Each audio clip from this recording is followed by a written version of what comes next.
Hey guys, welcome back to another episode of the Speaking Sessions podcast. I am Philip Sessions, your public speaking coach, and I have Kait Shipman here. She is a mother, entrepreneur, best-selling author, public speaker, and so much more. She started with nothing and built a successful food cart catering business and is on a mission to empower small business owners to make their dreams into a reality. I'm super excited to have Kait here because she has been doing nothing but taking action ever since she caught the speaker bug a few months ago when we spoke on a stage together. But Kait, tell us a little bit more about yourself. Hi, well, thanks for having me. I'm super excited to be here. So you pretty much covered it. I'm Kait. I own Kait's Carts and Catering and She Drinks from Skulls. The catering business is kind of my claim to fame, with my local community and everything like that. That's kind of what gave me my foundation to get to where I am today, I would say.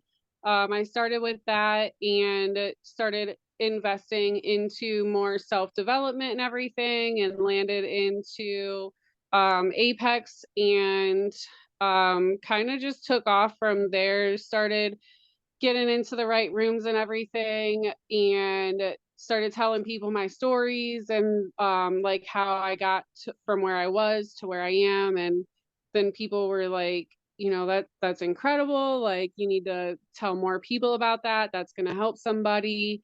And then Kyle Slaymaker had invited me onto his stage as a speaker. Just like you said, that was the event that you and I had spoke at together. That was where we met. And it kind of just took off from there. He invited me out there to speak, and I was also on the path to becoming an author in somebody else's book. So I decided when he asked me to speak that I was also going to write my book and my own book so that I could become my own published author instead of being in somebody else's book first. And then that was kind of the story that I used to tell on stage. And that was my first public speaking event, as far as being on a stage and everything like that. And it was awesome. Like, I didn't really prep for it or anything like that. I was going to, but decided not to because I know the kind of person I am. I would obsess over, like, if I wrote a speech, I would obsess over the speech and like what it's supposed to say. And I'm one of those people, like, I would want to recite it line for line. And um, so I decided that that wasn't a good idea, that instead I was just going to kind of go up there with like an idea of what I was going to talk about, which I kind of knew what I was just going to go up there and like tell my story and like some of the adversities that I had faced. And then I figured I would just roll with it and just make sure that I had really good energy on stage. Um, so that's what I did, and it went super well, super well. I've gotten incredible feedback from that event. Um, so here we are, and now I'm like starting to do business consulting for small businesses. I am working on starting my own podcast to feature the small businesses in my local area, and I have started hosting like lunch and learn events and stuff like that because number one, to help the small business owners in my area, but also to um kind of get me in front of people more often, to get me more comfortable with speaking in front of people, in between being on like stages and stuff. In that time, I've also been on Miranda Jiggins' stage for Total Boss Wealth and Wellness, in Cincinnati.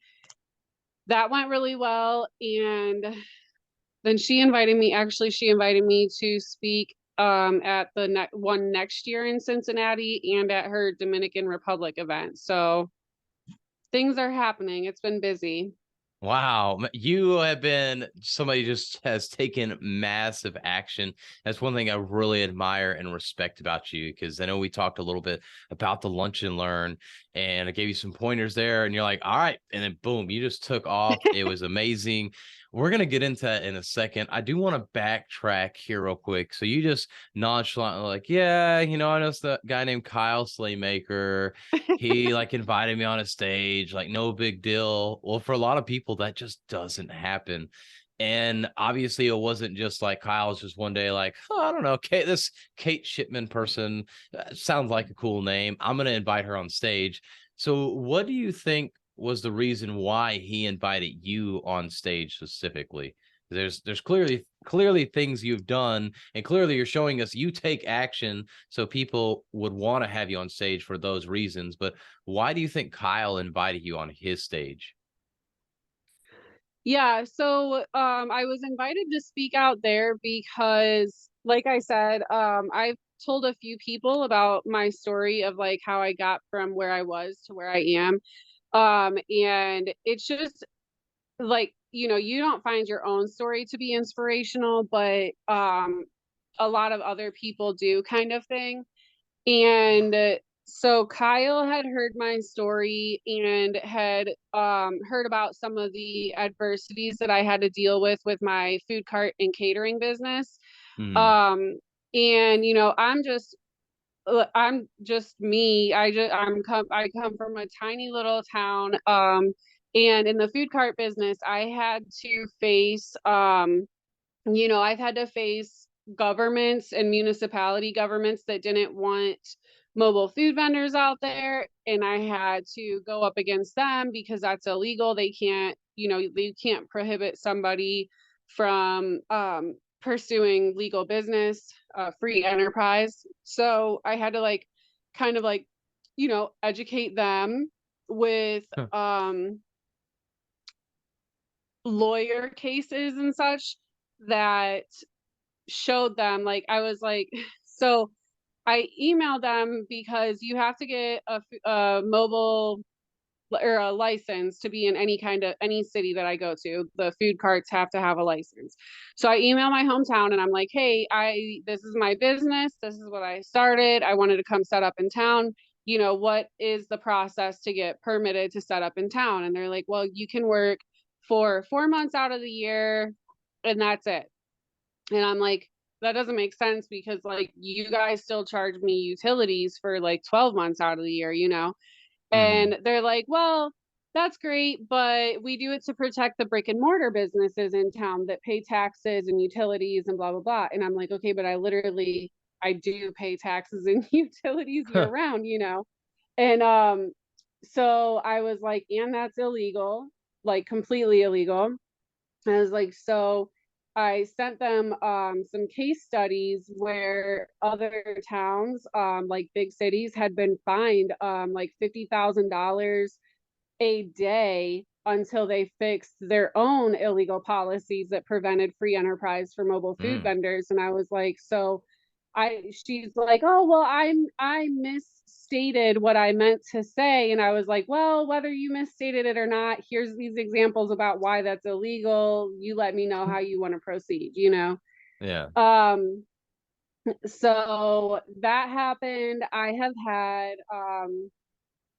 franchise owners that have tried to get me kicked out of their town because I was disrupting their business. Even though I was not, I was there for like 3 hours a day every couple of weeks, but they tried for 2 years to get me kicked out of their town because they said that I was hurting their business and they couldn't there was no way that they could get me out. Like, I mean, they tried to have their landlord come out.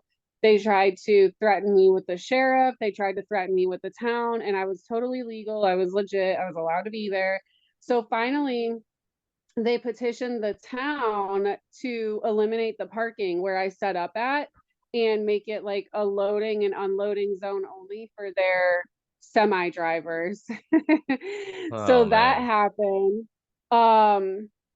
I've had to like go up against other like food vendor competitors that, you know, were just mad that I existed at all because they thought that I was hurting their business and stuff like that. So, and I mean, I did all this. Like, when I started, I literally worked for a retail company that didn't pay shit. I was working like all the time, living paycheck to paycheck and everything.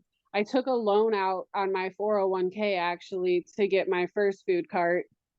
Um, and went full time right before winter in Ohio and everything. And just like bet on myself, you know, like just was like, all right, whatever, you know, I can be broke and at least be able to see my family. Cause I know that was why I got started. I never got to see my family. So I'm like, I'm broke all the time, anyways. I'm always gone. At least I can be broke and see my family if it doesn't work out.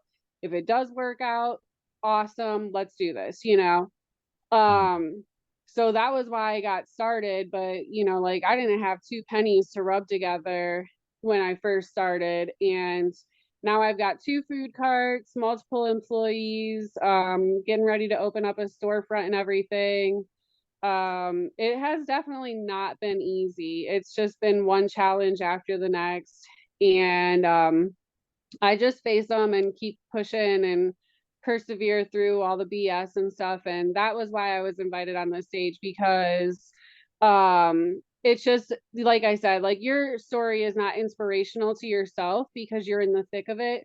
But when other people look at your story and are like, wow, like that's you had to like you had to like present all this stuff and defend yourself to, you know, township municipalities to city governments and stuff like that. You had to face these like huge food vendor competitors that own 17 trailers and stuff. And like you just, you know, you had to face people that have been harassing you for so long and, you know, eliminated your parking altogether.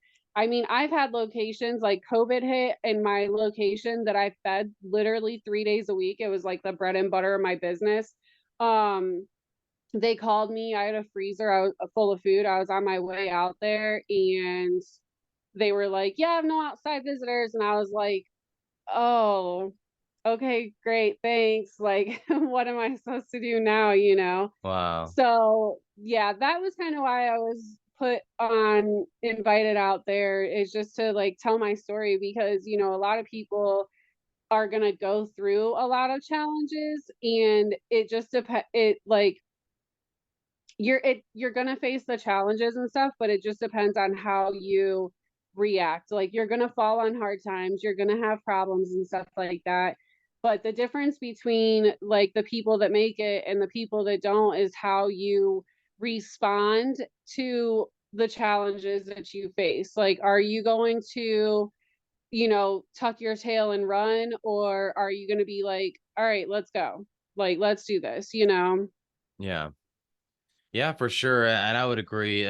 Two words that come to mind, and you mentioned one is perseverance, but the other one, overcoming.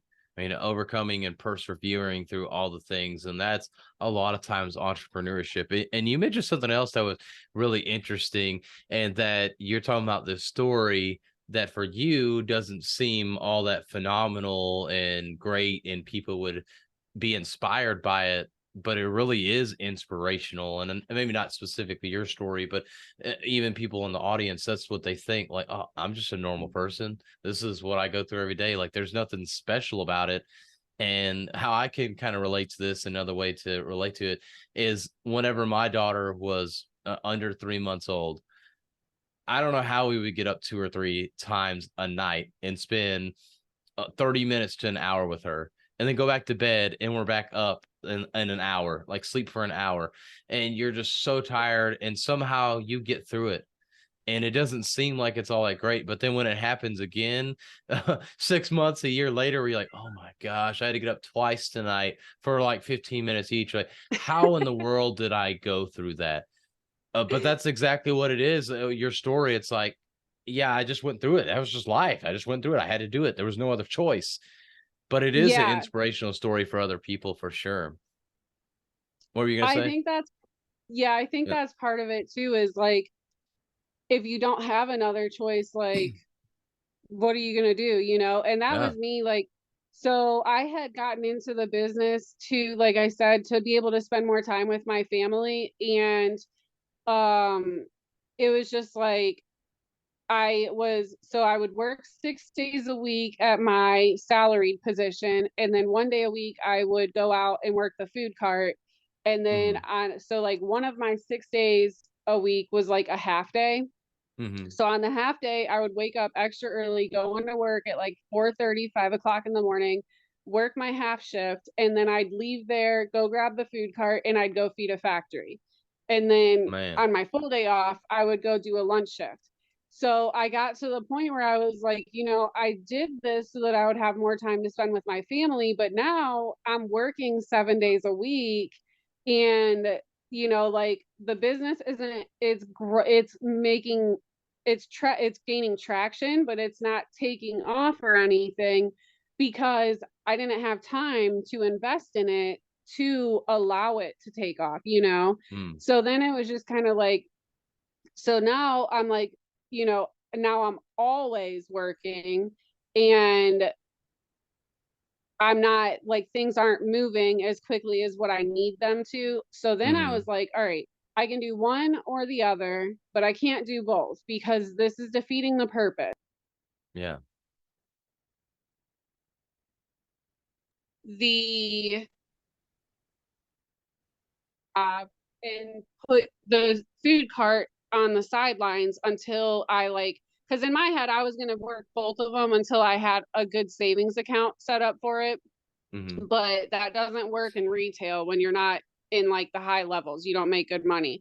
So that was my plan. And I was just like, so it's going to take me forever to get that to where I need it to be able to comfortably leave. So I can either go back to the corporate world, figure out how to make extra money and get the savings account built up, and then come back to the food cart idea.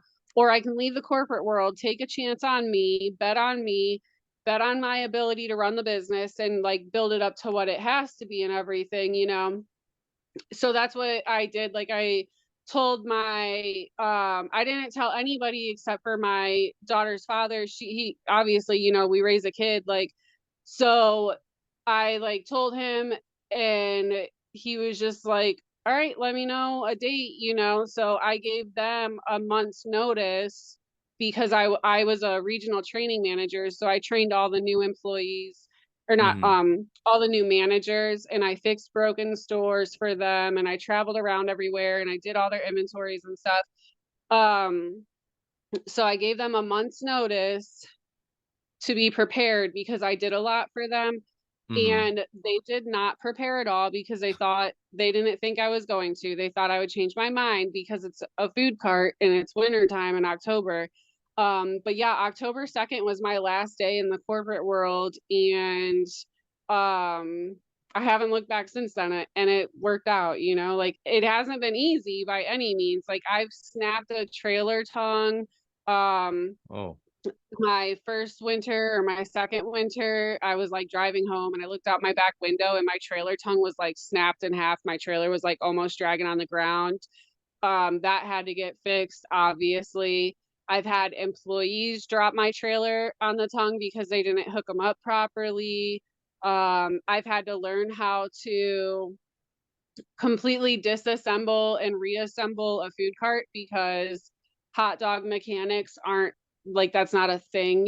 So I had to become a hot dog mechanic. But now I could build that food cart blindfolded right now. Learn how to do electrical and plumbing for the sink and the batteries and deal with the propane and the fuel rails and everything. So it has not been easy by any means. It's been worth it, 110% though. And I am excited because I am starting to realize that what I did is not normal and it's not something that the average person would do and like persevere through, but they can. And if my story can help inspire, one person to bet on themselves and take a chance on their own dreams and help them get over their own fear and get over the obstacles that they will face, then I will scream it at the rooftops, like. Yeah. Yeah. So what's one message that you would share with somebody right now, just a piece of advice that you would give somebody that's in that spot where they're kind of between the 9 to 5 and doing their own business, but they're not ready to take that leap yet, or they feel like they're not. What's that piece of advice you give them? Um, I would definitely say to just do it. Just you have to bet on yourself because when I was in that position, um, slipping, leaving the padding is what I would refer to it as. Like you leave your safety net when you leave the Mm, salaried position or the regular paycheck 9 to 5 and stuff like that. So the and I hate, like, this is so hard for me because part of me doesn't want to advise people on this because I know the financial hardships that I struggled through with the food cart business when I went full time with it. And I hate to think that somebody else might go through that, but that is a mm, part of entrepreneurship and that is a part of business ownership. But if you don't leave the 9 to 5, you don't put your feet to the fire. You know what I'm saying? So when I yeah. left my salaried position, I it didn't pay well, but it was keeping me there because it was a steady paycheck coming in and I knew I could count on that money being there. But at the same time, it was prohibiting me from building out my own business and my own dreams. So when I decided to leave before I left there, I'm like, all right, it's raining today. I'll go work the food cart next weekend. Mm, When I left there, I didn't have that stable paycheck coming in anymore. So it put my feet to the fire. It was like, no, you're not going to go work next week and you're going to work today. You're going to go to work today. You're going to go to work tomorrow. Like you're going to go prospect 30 businesses today about setting up in their parking lot and stuff like that.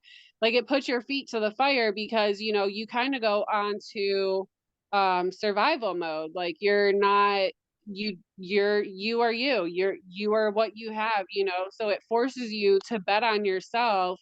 It forces you to leave the nest, go out on your own, and it forces you to show yourself that you're actually capable of doing that. You can get there. You can do it, and like just don't sell out on your dream for a $50,000 opportunity, like so many people have so many great ideas and could do so many great things for themselves and their income and their family and their lifestyle and stuff like that. And they settle for the security of a $50,000 opportunity. So they let their $1 million idea go because somebody promised them $50,000. And what kind of life is that? Like that's not what you wanted to do to begin with. But instead of betting on yourself and taking a chance on your own dream and what you're capable of, what you're truly capable of achieving, you got sold out by $50,000. Like don't be that person. That would be mm. my biggest thing. Is just go for it, take the chance on yourself, bet on yourself, put your feet to the fire, and you're going to be surprised at how incredible things turn out for you. And But I it's going to be love that. hard. Yeah, I love that. I appreciate you sharing that. I do want to transition us back here. So you got invited on that stage and then you decided to take action, and rather than waiting to get on more stages, you started creating your own. So tell us about that process of creating that first stage, and now you're working on creating the second one. And by the time this airs, you'll already have done that second stage. But tell us about that. How's that process been? Yeah, so like I said, I really want to I want to help small business owners and entrepreneurs like turn their dreams into their reality and stuff. So I started doing like small business consulting for the small businesses in my area.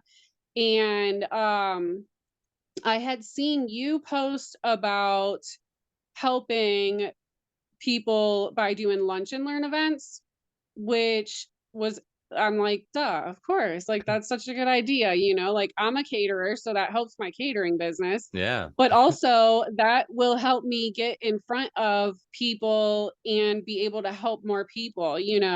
And whether they sign up to do business coaching with me or not is irrelevant. They can still come out for free and learn something that can help them with their own stuff going forward. And I love the idea of it because it's so simple, and there's not a lot of, I want to say, like, entrepreneurial education out there. Like, when you're in school, you don't learn how to be a business owner. You learn how to clock in and clock out. And so a lot of new business owners, or even, like, long time business owners, even lack in the business ownership education area. So being able to provide that and, help small business owners in my local area or online, they can sign up online also. So being able to help them learn, and then it also helps me because that puts me in front of people to be able to speak to more people so I can hone in my speaking skills.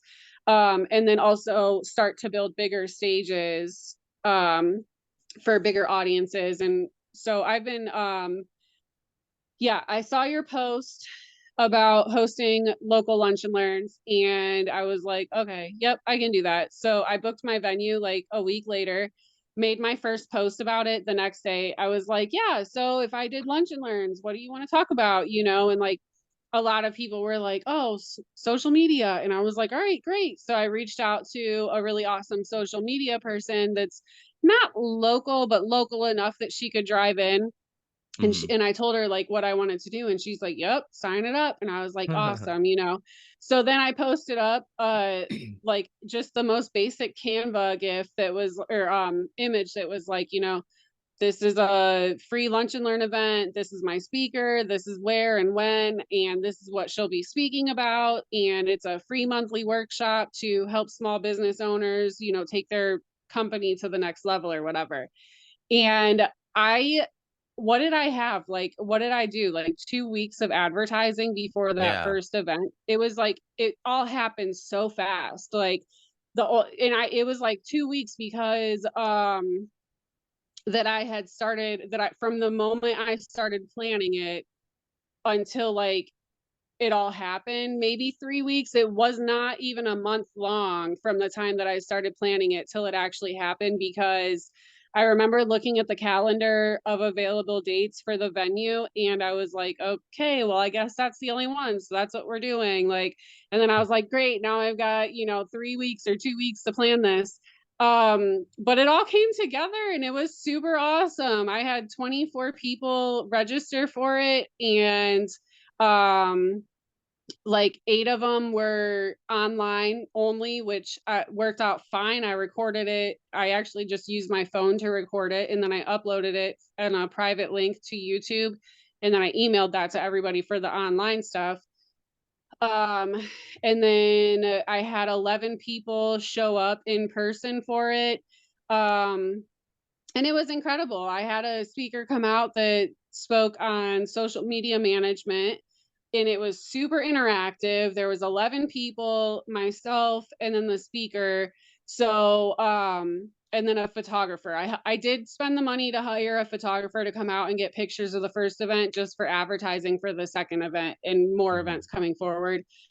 Um, but I would say all in all, I spent less than $1,000 on that event, including the photographer, the food, the decorations that I put, which was just like tablecloths. And I had to order a projector off of Amazon because I didn't have anything. I didn't have anything at all for this event. So I just ordered everything off Amazon pretty quick. And it all came together, and it turned out so much better than I could have ever even imagined. It was super interactive. People came, they all had questions. That was another thing I was kind of nervous about, is like, you put on events like this, and I've been to so many events like this now, that it's like, sometimes the crowd is super interactive and like you can feed off of them and it keeps things moving, and other times it's like crickets, you know? And I was so excited that it wasn't crickets. Like, I think everybody in that room had at least one question that they asked. Some of them asked multiple questions. Everybody in that room like interacted with my speaker. They interacted with me. They were all super respectful. Lunchtime was all about networking and stuff. It was incredible. It was great. And then they're all like, "Yeah, so we're definitely going to do this again, right? Like, when's the next one? Let me write it down." And I was like, yeah, next one. Let's just, yeah, December 17th, you know, like, sure, perfect. I love it. I love that you just take the action there. And yeah, just doing it within, I really think it was like 2 or 3 weeks. It was super quick, but clearly you had Super. a really good turnout, I mean, especially for that limited amount of marketing. And it was free marketing essentially. All you did was post about it a bunch of times in those 2 to 3 weeks and have 11 people actually show up. That's huge. My first event didn't even have that many people, and I spent more time than that and money to make that event happen. So you did a lot better than me there for sure. And I know a lot of other people. And Ryan Stewman talked about how he had like 1 or 2 people show up or something like that. Not many people as well show up to his first event. So we all had to start somewhere. And I think lunch and learns are a great way to be able to do that. And you did have sponsors as well, right? Yeah, so I was able to get 3 sponsors, which was perfect. That's all I wanted because Mhm. I for my sponsors for the event, I wanted to offer them all like 10 minutes to, you know, speak about their services. Mhm. ICB Firearms was a sponsor, Rate Tracker Payments was a sponsor, and L&K Construction. Was a sponsor for it also. Little plug for all 3 of them. They're all Yeah. fantastic people. And they so I did like $300 for each of them. It Mhm. got their logo on all the graphics for the event. I did like special shout outs just for them leading up to the event. And then at the actual event, they could do 10 minutes in person speaking, or they could do like a 10-minute video if they're not local. Um, and so one of them didn't want the speaking at all. They just wanted to sponsor it, which is totally fine. One of them was gonna come, but their kid came down sick. And then the other one is out of town, so they were not able to make it. So Yeah. instead, I just like plugged all of them whenever we were there, like right after lunch before we got into like my segment. I Mhm. just read, you know, a little bit about each of the companies and told everybody how to contact them and stuff like that. So it still worked out super well. And they all got leads off of it because the $300 was like the speaking engagement, all their logos on anything. Um, if they were in any of the photography of the event, I would have sent that to them also. They got all the leads off of the event and everything. So, you know, they essentially paid $300 for 10 minutes to speak professional photography and 25 like qualified business leads, you know. Yeah. Oh, yeah. And that, I mean, it's super easy to do that. And it's a no-brainer for any business to come sponsor one of these lunch and learns. And like you mentioned, so it's $900. And you said it was a 1,500 that you spent total. So 900 of that. So 600 left out of your pocket. Obviously, that means two things. Either you need to charge more for your sponsorship next time or cut back on what you spend, which I would suggest sponsorship increase on the No, price no, there. But I didn't even no, I didn't even spend oh, $1,000 on it. I didn't oh, spend okay. I any thought you money said out of 1,500. pocket. Sorry, I thought you No, had I said didn't spend 1,500. anything out of Okay, pocket on it at all. So the sponsorships covered all of nice. it. Oh, there you Yeah. go. Perfect. Perfect right there. That is so I just want to kind of emphasize that. So I had the numbers wrong, but yeah, so you spent nothing out of pocket, got to do this Yeah. event, got to build credibility, and you got to get better at speaking because you had another rep of speaking in and you're building your authority in your local market while also allowing these business owners to be able to get some sponsorship, be able to get essentially ads out there because you're promoting them on social media, you're promoting them there at the event with signs and in the photos and everything. And they're also getting to speak about their stuff. And the cool thing Yeah. is it's almost like a reciprocity thing where it's not quite as annoying as if you would watch a commercial on TV or something. Because it's like, hey, our sponsors are the ones that provided lunch for us. They provided this venue for us, whatever it is. So we're going to give them the opportunity to speak a little bit. And so it's Yep. kind of almost a shameless plug that they get to talk about their business. So it's a win-win for everybody. And even the audience got some free lunch out of it. So they can't complain too much. And hey, you sit there and listen to 2 or 3 sponsors, so 20, 30 minutes. That's really Yep. not that bad. You're already there anyways, learning a lot. And most of the time, and how you really should from a strategic standpoint, is get sponsors that align with what you're going to speak on or Yep. align with the audience that you're speaking to. So now they're actually probably interested anyways in that sponsor and their service. So now it's even less like it's a sales pitch or anything. And of course, it depends Yeah. on your sponsor too. So yeah, that is awesome that you did that event and you got the sponsors, you got all those people to come in, got leads, which is another huge thing. I didn't even mention that. Leads, huge for a sponsor as well, because like you said, those are hot leads, people that are interested in their product or service as well. So it's just, again, so many wins right there. And that's really the power of those lunch and learns. So Yeah. It's yeah, definitely a win-win-win.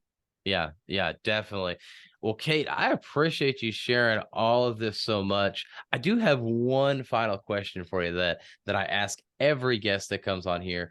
But if you had one message and only one message that you could share for the rest of your life, what would that message be? Um, I have to go back to it. Like, just bet on yourself. Hmm. Love it. Yeah. And you definitely have done that. You're a testament to that for sure. Like, guys, y'all definitely need to go check out Kate, see what she's got going on. She's all over social media. We'll have the links for that. But what's the best place that you want them to connect with you at? You can find me on Facebook is my main thing. It's Kaitlin Shipman, Kaitlin Shipman. Um, and from there, I kind of plug all of everything that I've got going on my personal account, but you can definitely follow me there and find me there. Okay, well, awesome. Well, Kate, I appreciate you coming on, sharing this value.